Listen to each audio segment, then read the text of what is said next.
बिस्मिल्लाहिर्रहमानिर्रहीम। अस्सलाम वालेकुम dear students, welcome to my YouTube channel maths word. उम्मीद है आप सब खैरियत से होंगे। स्टूडेंट, आज हम एक्सरसाइज 13.1 जो है हमारी एक्सरसाइज है हमारे पास 13.1, इसका हम करने जा रहे हैं क्वेश्चन नंबर 9। क्वेश्चन नंबर 9 में हमने ग्रेडियंट फाइंड करना है और साथ फाइंड करनी है हमने इक्वेशन ऑफ टेंजेंट। तो सेम प्रीवियस क्वेश्चंस की तरह सेम सिमिलर मेथड हम जो है वो यूज करेंगे। तो सबसे पहले हमें पॉइंट ऑफ टेंडेंसी की जरूरत पड़ती है, तो वो हम फाइंड करेंगे। ठीक हो गया। उसके लिए हम क्या करेंगे कि इस x की वैल्यू को इस फंक्शन में पुट करेंगे। उससे पहले हमें पता है कि हमारे पास बेसिकली जो f ऑफ x है इसको हम क्या लिखते हैं, y। तो हम इस जगह पे लिखेंगे कि y is equal to square root x। अब जब हमने y is equal to square root x लिख लिया है, तो इस x की वैल्यू को यहां पे पुट करेंगे तो y इज इक्वल टू आ जाएगा स्क्वायर रूट 9, क्योंकि x की वैल्यू कितनी है 9। तो 9 का स्क्वायर रूट कितना आ जाएगा 3। तो यहां से हमारे पास y का आंसर क्या आ गया 3। तो हमारे पास जो पॉइंट ऑफ टेंडेंसी बन गया, टेंडेंसी, वो हमारे पास बना कि जब x की वैल्यू 9 थी तो y की वैल्यू 3 थी। ये स्टूडेंट हमारे पास आ गया पॉइंट ऑफ टेंडेंसी। अब हमने फाइंड करना है ग्रेडियंट। तो ग्रेडियंट मैंने आपको बताया था बाय डेफिनेशन भी फाइंड कर सकते हैं और डायरेक्ट डेरिवेटिव लेके भी कर सकते हैं। डिपेंड करता है कि पेपर में आपको कंडीशंस दी है कि नहीं दी। अगर तो पेपर में मेंशन कर दिया कि बाय डेफिनेशन करना है तो फिर हम बाय डेफिनेशन करेंगे, अदरवाइज हम डायरेक्टली इसका डेरिवेटिव ले लेंगे। सो नाउ फॉर ग्रेडियंट, ठीक है। उसके लिए हमने y का फंक्शन जो है स्क्वायर रूट x, इसको आप लिख लो x की पावर 1/2। ठीक हो गया। स्क्वायर रूट का आपने 1/2 लिख लिया। आप इसका डेरिवेटिव ले लो, differentiate with respect to x।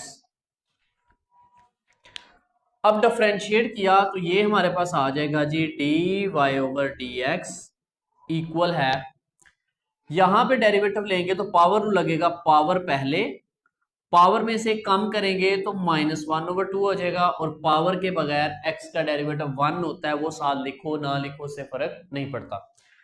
तो ये हमारे पास आ गया इसका डेरिवेटिव dy/dx 1/2। ये x की पावर -1/2 है, जब डिनोमिनेटर में जाएगी तो +1/2 हो जानी है, तो उसको मैं स्क्वायर रूट भी लिख सकता हूं। ठीक है, +1/2 जो होती है, ये बेसिकली हमारे पास ग्रेडियंट है जो हम m फाइंड कर रहे हैं। अब x की वैल्यू कितनी हमें दी हुई है 9, तो इसमें x की वैल्यू हम 9 पुट कर लेते हैं। हमारे पास आ जाएगा एट x इक्वल टू 9। तो हमारे पास जो m है बेसिकली dy/dx, उसकी वैल्यू हम फाइंड कर रहे हैं x इक्वल टू 9 पे। वो क्या आ जाएगा 1/2 स्क्वायर रूट, और x की जगह क्या लिखेंगे 9, क्योंकि ये वैल्यू गिवन है हमें। ठीक हो गया। अब यहां से हमारे पास आ जाएगा 1/2, 9 का स्क्वायर रूट 3, तो आ गया 1/6, यानी कि m की वैल्यू हमारे पास क्या आ गई जी 1/6। अब हमने फाइंड करनी है equation of tangent. Equation of tangent वो हमारे पास आ जाएगी y minus y1 m into x minus x1। अब x1 y1 क्या होगा, वो ये वैल्यू होगी जो पॉइंट ऑफ टेंडेंसी होगा। हम लिखेंगे y माइनस y1 की वैल्यू 3 है, m की वैल्यू 1/6 है, x और x1 की वैल्यू है 9। 6 इधर डिवाइड हो रहा है, इधर आके मल्टीप्लाई हो जाएगा तो आ जाएगा 6y minus 6 3 18 equal to x minus 9। आप इसको उठा के उधर ले जाओ या इसको इधर ले जाओ, इन वैल्यूज को आप उधर ले जाओ तो हमारे पास आ जाएगा x minus 9 minus 6y plus 18 equal to 0 के। ठीक हो गया स्टूडेंट। अब थोड़ा सिंप्लीफाई कर लेते हैं, हमारे पास आ जाएगा जी x माइनस 6y प्लस 18 में से 9 निकले तो +9 इक्वल टू 0। ये हमारे पास आ गई रिक्वायर्ड इक्वेशन ऑफ टेंजेंट। तो स्टूडेंट ये हमारे पास क्वेश्चन नंबर 9 था, जिसमें हमने ग्रेडियंट पूछा, ये हमने ग्रेडियंट फाइंड किया, फिर इक्वेशन ऑफ टेंजेंट पूछी, वो हमारे पास ये इक्वेशन ऑफ टेंजेंट आ गई। स्टूडेंट नेक्स्ट हमारे पास आ गया जी क्वेश्चन नंबर है 10। अब क्वेश्चन नंबर 10 की हमने जो है वो वैल्यू फाइंड आउट करनी है।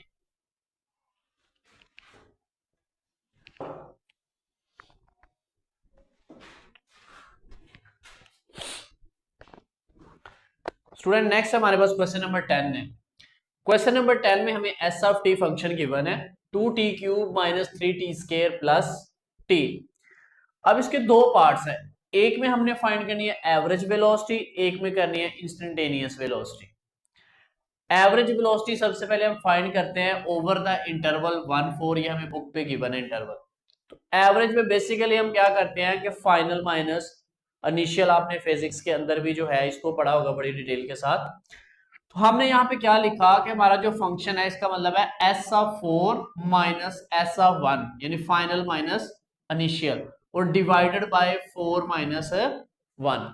ठीक है, ये हमारे पास फॉर्मूला इसका बन गया। S(4) का मतलब है कि इस फंक्शन में जहां जहां आपके पास t आ रहा है वहां वहां 4 पुट करेंगे।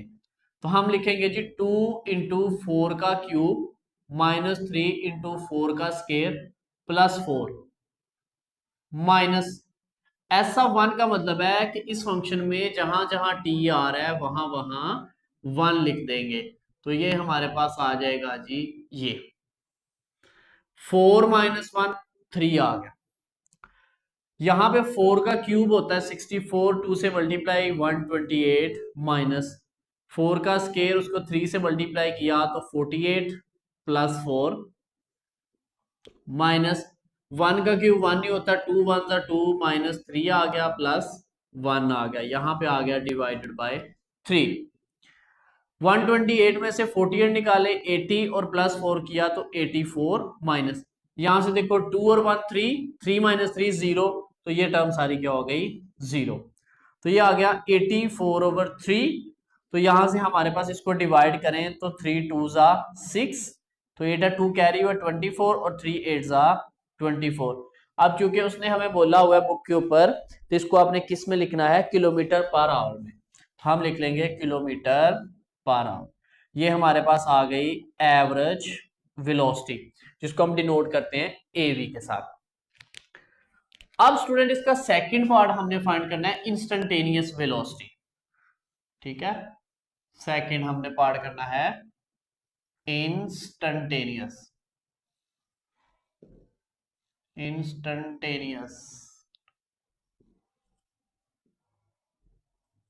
स्पेलिंग मैथ वालों के कमजोरी होते हैं, इस चीज से परेशान नहीं होना आपने।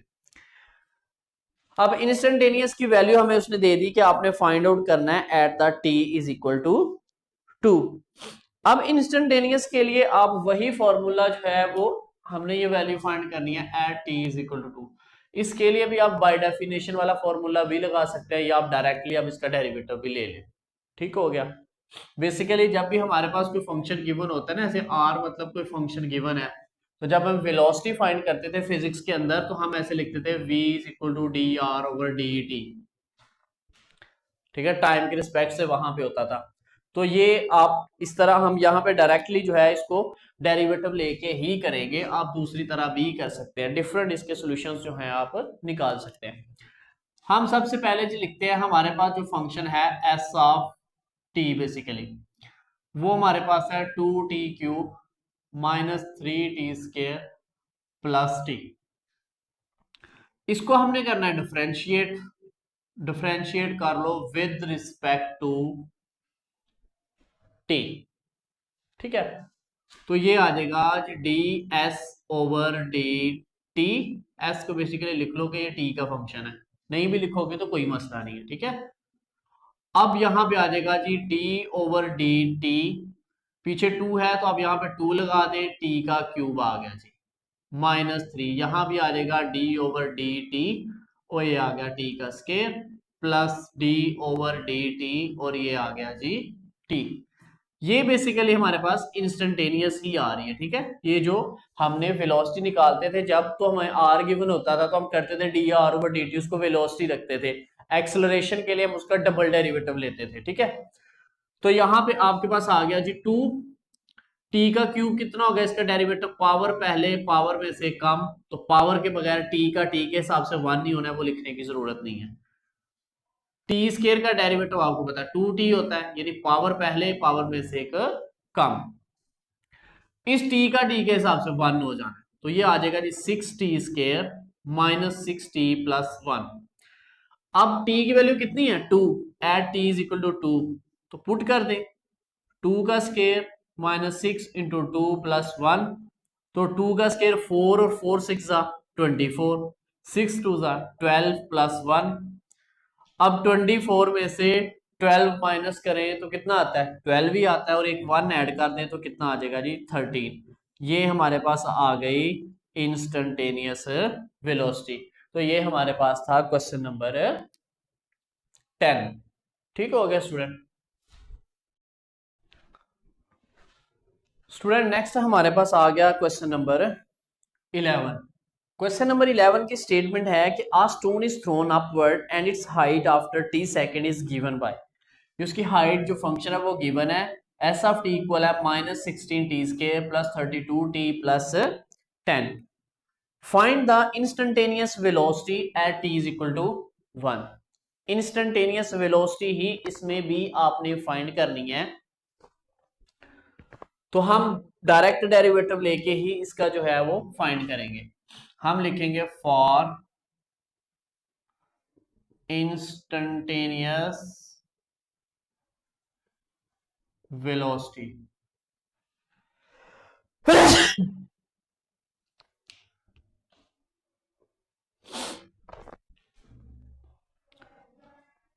अब स्टूडेंट इंस्टेंटेनियस वेलोसिटी के लिए हमने क्या करना है, इस फंक्शन का डेरिवेटिव लेना।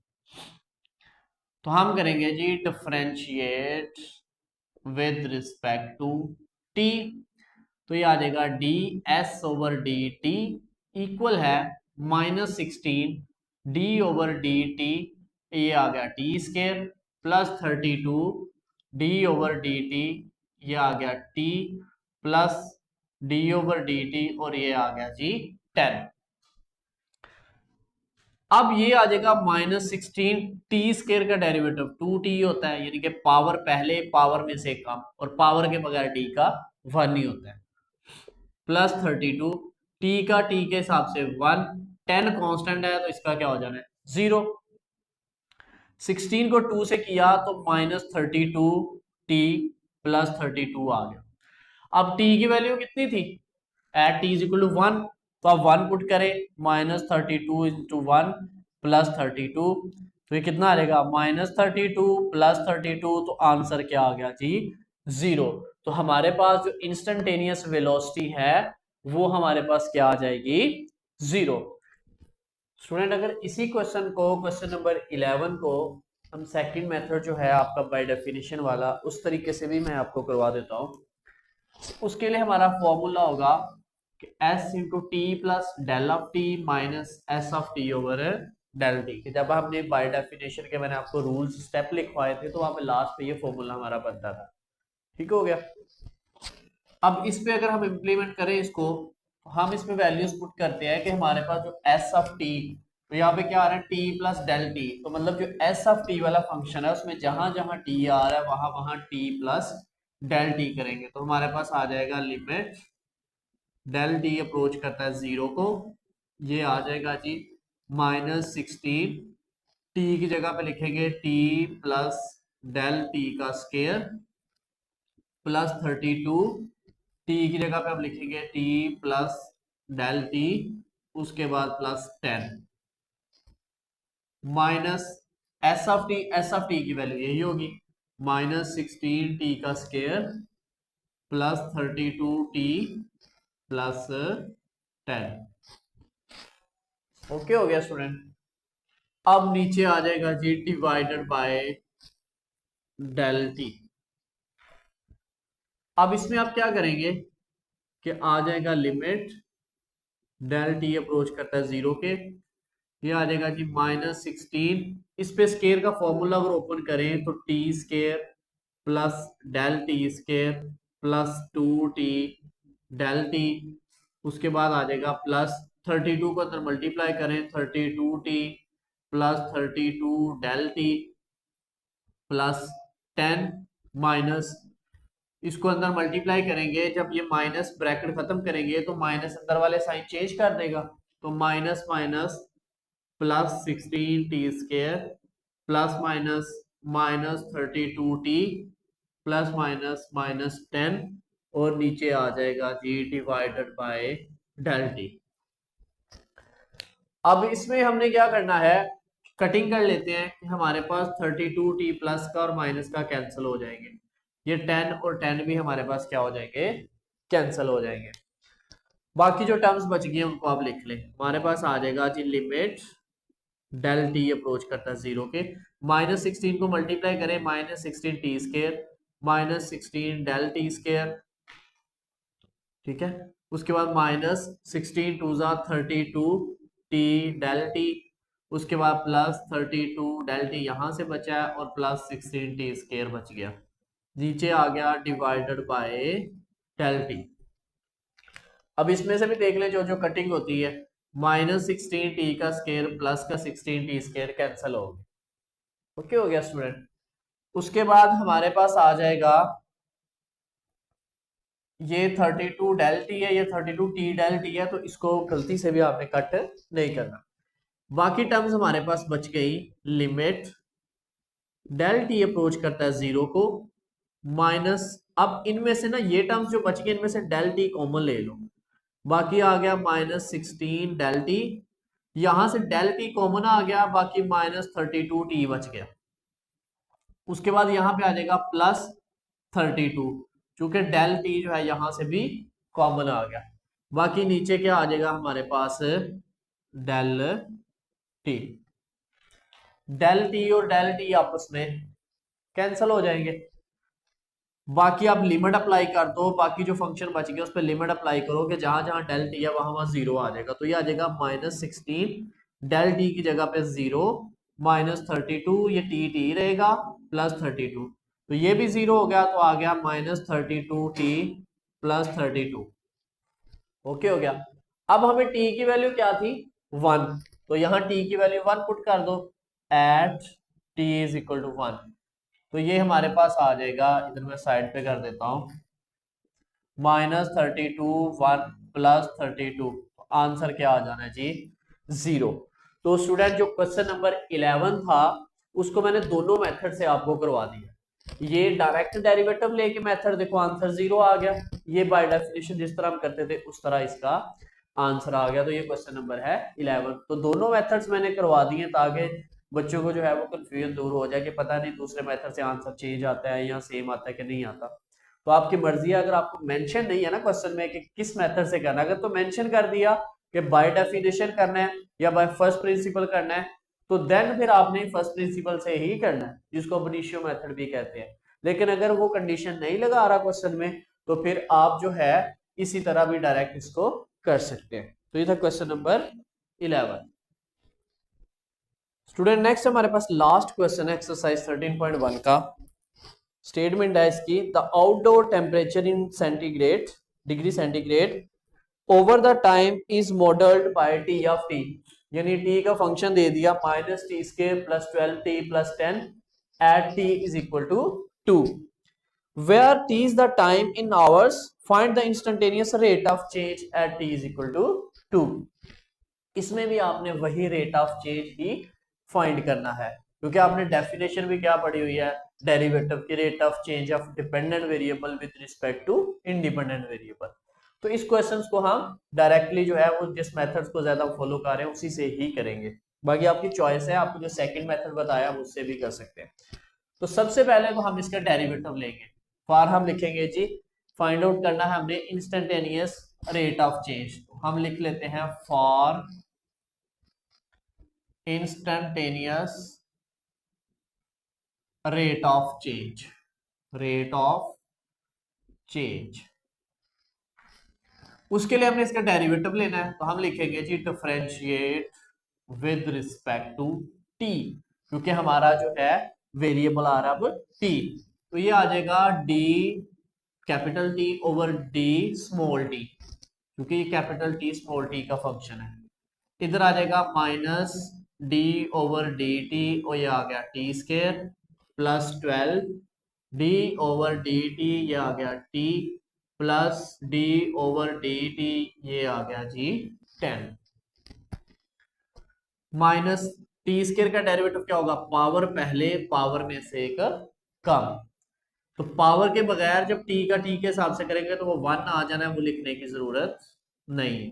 12 आ गया, टी का टी के हिसाब से 1 और इस 10 का 0, क्योंकि कांस्टेंट का डेरिवेटिव हमेशा क्या होता है, 0 होता है। ये हमारे पास आ गया माइनस 2t प्लस 12।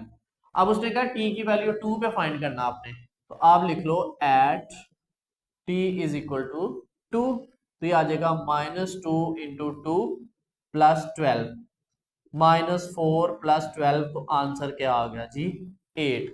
तो हमारे पास जो इंस्टेंटेनियस रेट ऑफ चेंज आया वो आ गया हमारे पास 8। ठीक है, तो आप इसको, चूंकि उसने कहा डिग्री सेंटीग्रेड में लिखे हैं, तो आप इसको लिख सकते हैं डिग्री सेंटीग्रेड में। तो ये थी एक्सरसाइज स्टूडेंट हमारी 13.1। अब जो आपको मैं यही सजेस्ट करूंगा कि जो हम डायरेक्ट डेरिवेटिव फाइंड करें, इसको हम इंशाल्लाह एक्सरसाइज 13.2 के अंदर डिटेल के साथ डिस्कस किया हुआ है। तो आप पहले 13.2, मैं आपको यही सजेस्ट करूंगा पहले 13.2 करें, देन आप 13.1 पे आए, क्योंकि 2 करने के बाद जब आप 1 पे आएंगे तो आप जब बाय डेफिनेशन कर रहे होंगे तो आपको सॉल्व करने से पहले ही आइडिया होगा आपका आंसर क्या बन रहा है। और ये जो हम डायरेक्टली डेरिवेटिव कर रहे हैं ना, मतलब पावर रूल, ये वो चीजें वो सारी 13.2 में डिस्कस इंशाल्लाह हो गई है, तो आपने उस चीज को लास्ट भी पहले कर लेना, फिर आप 13.1 पे आ जाइएगा। तो ये हमारा 13.1 थी, उम्मीद है आपको समझ आ गई होगी। फिर भी किसी स्टूडेंट का कोई प्रॉब्लम हो तो वो डिस्कस कर सकते हैं। इंशाल्लाह नेक्स्ट लेक्चर में मिलते हैं, तब के लिए खुदा हाफिज, फी अमान।